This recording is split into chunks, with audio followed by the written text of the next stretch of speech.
Hello, and welcome back to the Shaky Sonnet Show. I am Tootight Lautrec, the drag laureate of the Sonnetarium, and here we are once again in the Sonnetarium at the bottom of the down staircase in the permanently sequestered remainder section of an unnamed local library, which may or may not have a couple of lions on the front steps looking askance and strangely at the low spark of high-heeled boys as they traffic by.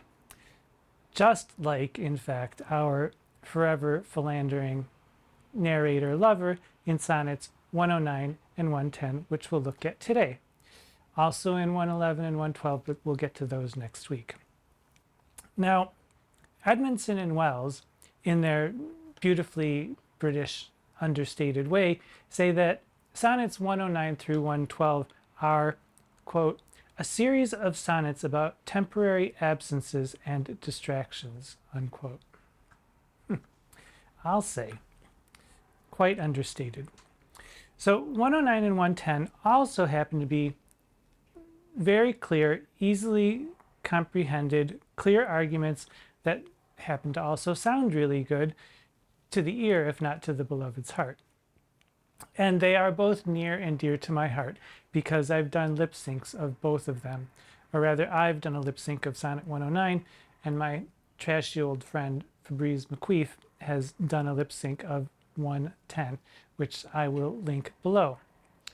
Now, I'll take a moment before we begin to say that sometimes some people think that the liberties that I take in my discussions with the sonnets may be at first glance slightly over the top, but I swear to God, as I look through all the scholarship that has been and all through the centuries about the sonnets, it seems to be that taking liberties is the name of the game when it comes to Shakespeare sonnets. So I'm in good company, and I'm glad you're here to follow along with me as we play around to see what's happening in the sonnets.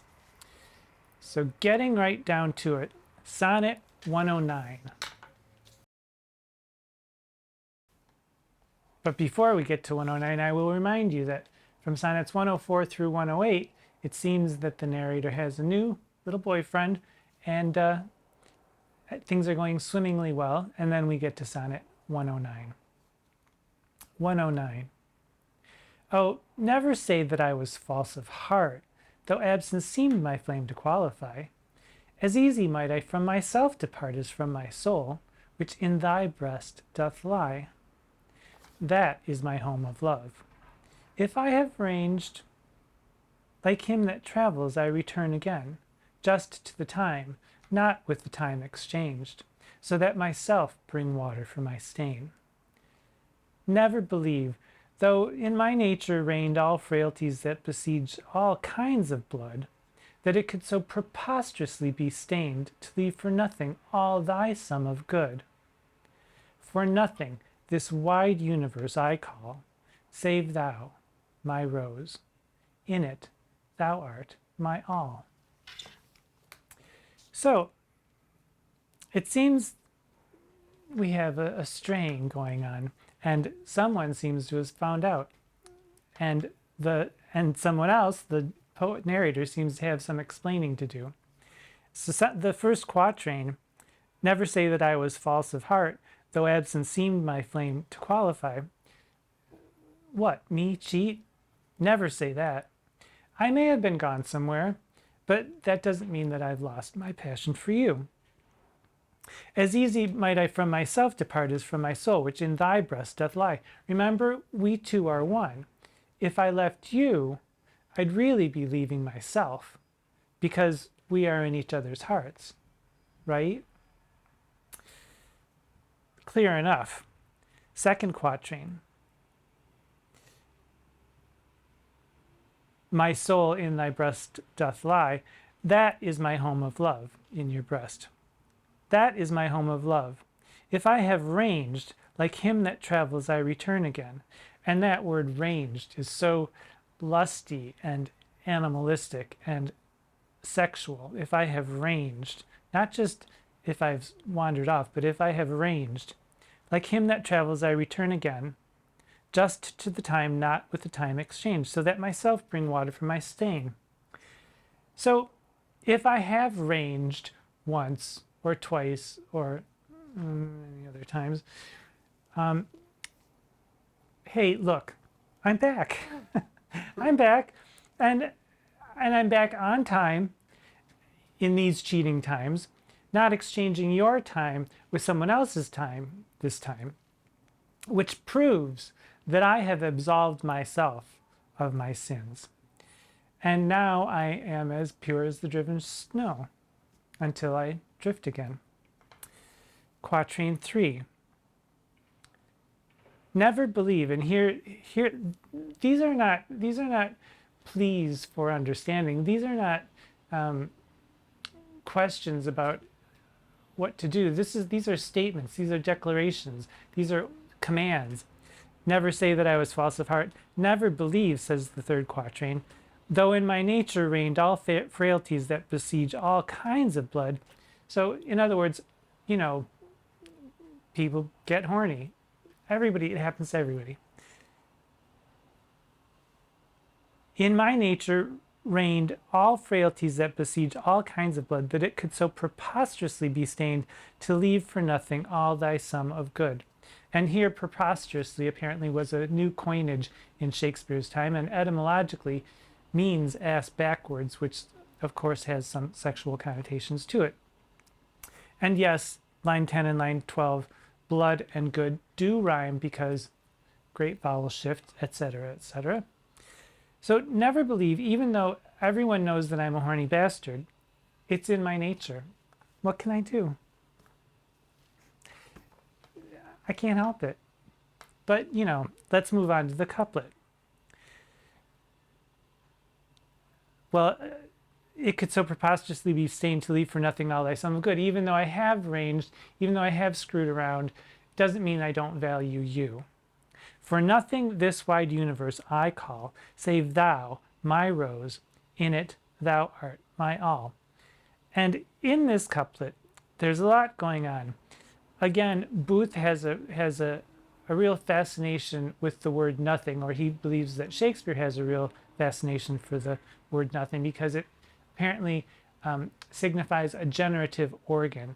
And Booth cites King Lear, Act 1, Scene 5, line 49, where it means penis, and in Two Gentlemen of Verona, Act 3, Scene 1, 340 to 343, apparently it means vulva. And Booth goes on to say that nothing and naught were often popular cant terms for vulva. Perhaps, he surmises, because they are in the shape of a zero, which I'll just have to take his word for it. Again, see the word nothing in Hamlet's Country Matters speech, and then the opposite of nothing is all, which apparently, excuse me, the word AWL signifies penis, and then he cites examples that are just too many to list. And then there's save thou my rose, and in the 1609 quarto, the rose is capitalized, and we see it most often in the first 17 sonnets, the procreation sonnets, and it could be, people surmise, quite a phallic symbol, which I do believe that it is, or it could be, you know, a vulva, I suppose. But we'll let that rest as it is. I think that given all we know, the history that we've seen in the 111 sonnets beforehand, or the 108 sonnets beforehand, I'm going for phallic, which I often do. Now, I do hope that you have your cocktail party vocabulary words, beverages picked out, poised, and at the ready, because in line 13, there's this strange construction, for nothing this wide universe I call. You know, why not just say, I don't call anything in the universe anything except for you? It's a strange form of words which is called a hyperbaton, which is a figure of speech that uses a deviation from normal or logical word order for rhetorical effect. For nothing this wide universe I call. I guess he needed to have something to rhyme, and so it's sort of a tortured way of saying it. And let's hyper baton everybody. And now that our whistles have been wettened, now that we have wet our whistles, say that 3 times after your third vocabulary party word. Now that we've wet our whistles with hyper baton, let's look at the 2022 vocabulary word of the year, which is gaslighting, which Merriam-Webster says is the act of grossly misleading someone, especially for one's own advantage. Hello, Sonnet 109, gaslighting. It's actually quite a funny poem if you think about it, but not so funny if you think that someone is expected to believe this stuff. So we go from 109, which is a denial, never say that I was false of heart, and never believe any of the stuff that you've heard about me cheating, to an admission of yes, in fact, this is true. And alas, 'tis true is those are the first words. I have gone here and there and made myself a motley to the view. I have made a fool of myself. I've donned as if he had donned a jester's costume of motley. I've made a fool of myself, gored mine own thoughts, which is an incredibly phallic image, gored mine own thoughts, and who knows what else he's gored, sold cheap what is most dear, his reputation, most dear meaning most expensive, made old offenses of affection new, and that's quite a nice phrasing, offenses of affection. So I admitted I'm a cheap, trashy whore, and if my theory is right, and beloved number 2 is an old acquaintance that he took up after beloved number 1 went by the wayside, this is somewhat believable because he's saying, yes, I've dabbled and diddled my old flame, which, hello, beloved number 2, you should know all about that. And then we get to the second quatrain.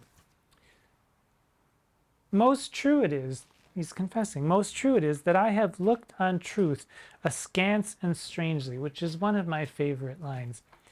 I have looked on truth askance and strangely, but the beauty of this line is that the end of that line is I have looked on truth, which makes it seem for a moment that the narrator is saying, I have looked on truth, I have seen the truth. Seems like a complete thought. I am redeemed. But then he follows it up with, yeah, I have looked on truth askance and strangely. And we know exactly what he's talking about. It undercuts it and continues his argument. He's coming clean. These blenches gave my heart another youth. These blenches, these faults or these misdeeds or blemishes made me realize that you are the one that I really love. And worse essays proved my best of love. So listen, to prove my love for you, I've slept with hundreds and hundreds of people. And guess what? You're number 1. Isn't that great? That's wonderful. You should be so happy about that. You're number 1. And while there may be a ring of truth to this, that, you sow your wild oats as you will, as some people say, and then you find out that there is one that is above all the rest, I still think the narrator should maybe keep some things to himself, because not a tremendously persuasive argument when you're trying to talk to someone about the blenches of your heart. And these blenches gave my heart another youth. I wonder what that youth's name was. Worse essays prove thee my best of love. But then, third quatrain, I'm through with all that. Now all is done. Have what shall have no end. Mine appetite I never more will grind. And there we have another highly sexual image. I never more will grind on newer proof to try an older friend, a God in love, to whom I am confined. So you're my God of love. You're my older friend. I don't need more new, young, fresh, tight, moist, supple, fresh things, because you're my old friend, and to you I am confined. So romantic. I'm confined to you now that my wings have been clipped and you found out that I've been fooling around. And yeah, I'll never more grind on those newer proofs. How vivid. So then we get to the couplet. Then give me welcome. You know, I fooled around. You're my number one. Isn't that great? Doesn't that make you happy? Give me welcome. Forgive me everything. Next, my heaven the best. And here we have a slight downgrade. First you were my best of love, and now you're second to heaven, which, you know, not that much of a downgrade, but still a downgrade. We go from best to next, my heaven the best. Even to thy pure and most loving breast. And here we have the repetition of most, which could mean your very, very loving breast, or someone who may have had even more lovers than I have had. Yeah, I see you, beloved. I mean, we've both been around. So this looks like dirty dogs do dig up old bones. And the thrust of it, if you will, and I think you will, is take me back. You're the best, or maybe second best. But again, I say, narrator, keep some things to yourself. So 109 and 110 seems to be a turn in the relationship. Do we know if either a male or a female is referenced? No, we do not. No honks today. Possibly, though, like him that travels I return again, the narrator seems to be, oh, male, which, you know, males wear pink too once we drop the horn. And also, who are we kidding? The young lad is too. Dramatically, Edmondson and Wells surmised that 104 through 126,